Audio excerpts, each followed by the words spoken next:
today's video we are taking all the tomatoes we have harvested from the garden and bringing them back into the kitchen to make some sun-dried tomatoes. The rain has just come down again and it's quite nice because it just needs that coolness, and while it's raining outside we are just going to start prepping some tomatoes.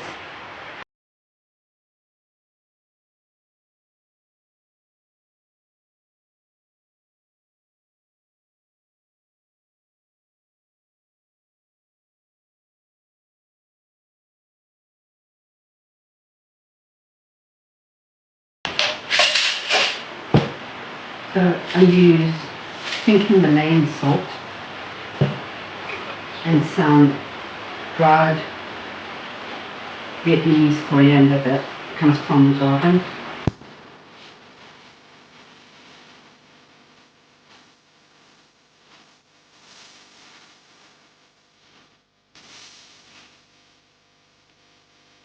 Okay, once you have marinated all your tomatoes with salt, oregano, or whatever spices you wish, I'm just placing mine on here. I'm going to then put it on top there, add the rest to another shelf, and then put in the dehydrator and let this go for a few hours, just checking up on it, and maybe let it sit for another day or two, and then we should be able to put all the sun-dried tomatoes in some nice olive oil. Don't use virgin olive oil, just use plain olive oil, and you could put it in a jar like this, in a Tupperware like this, or even in a glass jar, and that should actually store and last for a good year. Okay, once everything is racked, you can see got the cherry tomatoes on the top and 2 rows of the big tomatoes sliced. Let's just close this now, switch it on.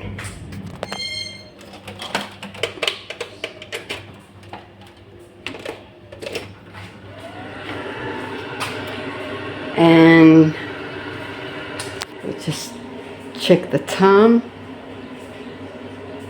This will go until like 9-10 o'clock at night, and then I'll turn it off, leave it in here, and it could sit in here for another day or two until I can feel that its texture is not too hard but not too soft. And I'm going to be putting all of this in a nice glass jar of virgin olive oil. Do not put it in extra virgin olive oil, it's not necessary. Normal olive oil is great, and this will last you for like over a year in that jar. So we'll come back tonight when it is a little bit dry and give it a quick checkup, and just keep you guys updated in the next couple of days. Much later. Day 2 of dehydrating these guys, and you can see these are the cherry tomatoes. They are getting there. I'm going to probably turn them around, and then these are your other tomatoes, and you can see they're starting to look, starting to dry out nicely. So take them all off, and you can see this one is perfect. This is exactly what we're looking for. So the ones that are done, I'm going to actually start taking off. It's not too dry, not too moist, and what we're looking for is olive oil, not the extra olive oil. And then with some of the tomatoes that I have harvested, there was these little red cherry tomatoes. They were low in acid, they had like a fruity taste to it, and so I decided that I was going to save some seeds. So you just put it in water overnight. I'm going to give it a good shake and then put it on some paper to dry out, and in the meantime start taking all the ones that I think that are okay for now. We'll leave these out for another day, and then I can put it in some olive oil.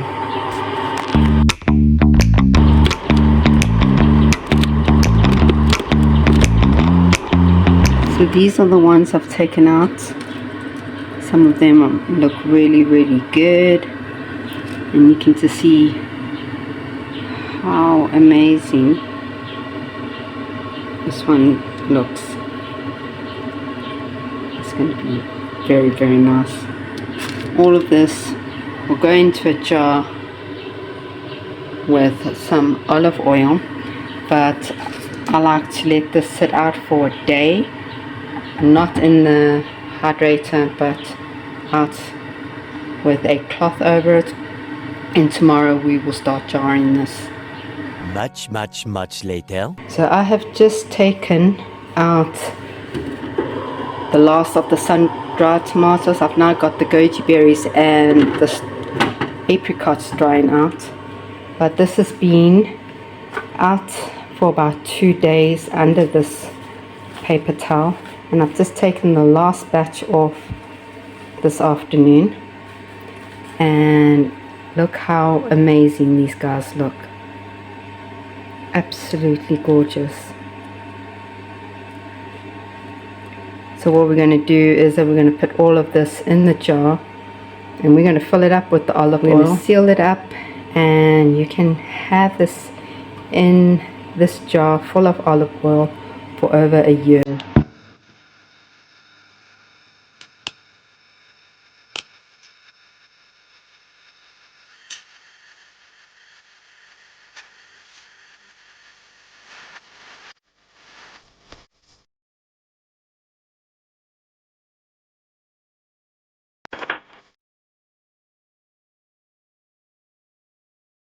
There you go, guys. This can now go on the shelf, and it will store away for over a year. And I actually took all the ripe tomatoes off my vines, and because we were eating tomatoes in everything from salads to in food, pastas, you name it, we were at a stage where we kind of like had enough tomatoes, but had to try and figure out how to preserve it.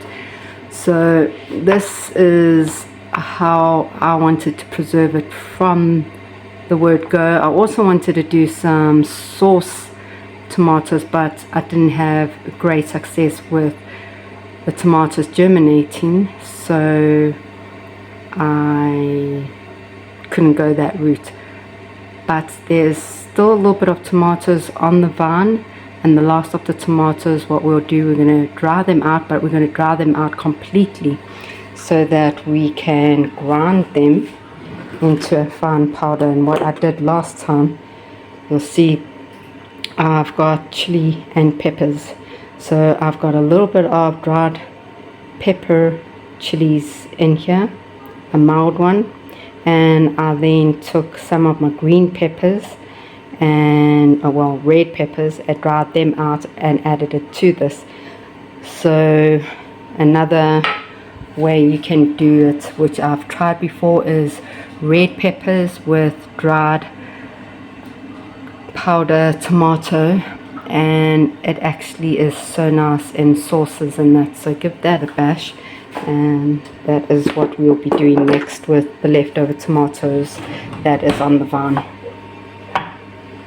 So I actually did eat from it the other day. I made myself a stunning sandwich.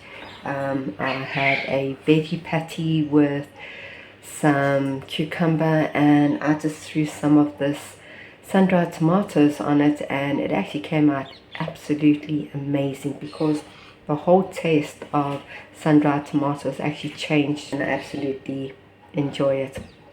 There's my picture of my sandwich. So that is a wrap for today's video, and just thank you so much for joining us and letting us show you how we preserve our tomatoes.